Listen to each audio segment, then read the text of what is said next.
Hello, today we'll be going over how to correct the take-up lever issue of it being out of place even though your machine is at 100 degrees.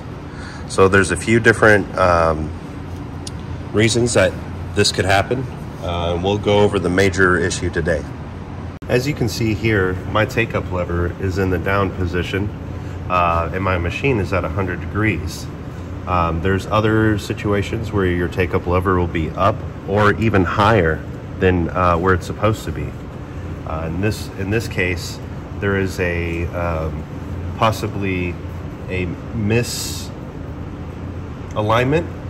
or due to a hoop hit or other unforeseen instances, cause your take-up levers to go out of sync with the rest of your machine.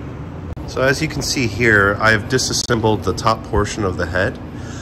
You'll take out 4 screws, 1, 2, 3, 4, and then you'll have 2 more screws, which will be at the top here like so, and you can remove them there and here. There'll be a 3mm screw. It should come out all in one little assembly.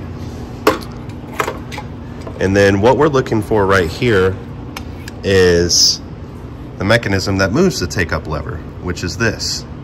So if I rotate the main shaft, you can see it moves the take-up lever up and down. Now, what needs to be adjusted is this set screw. For whichever reason you may have ran into, it could be multiple, but in this case, ours is a little bit loose. So what I'm gonna do is make sure I'm on a needle that I'm not in between. You can see it there that I'm on a needle, but you can also double check on your machine as you would here.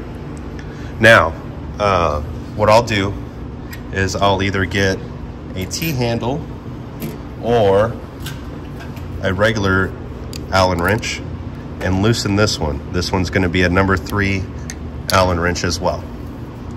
So once I've loosened this, I will change the machine to 100 degrees and make sure all of my take-up levers are even.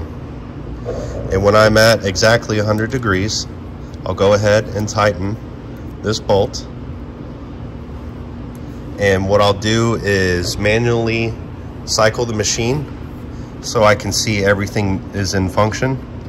What I'll do is change the main shaft from 100 degrees all the way around back to 100 and see if everything lines up correctly, which in this case looks to be good. Everything's level. And then what we'll do here is go to the machine, go to the control panel, cycle to 100, make sure everything cycles automatically, and then we will do a color change back and forth, 1 and 1. And then from there, we'll put everything back together if everything looks good, and then do another test.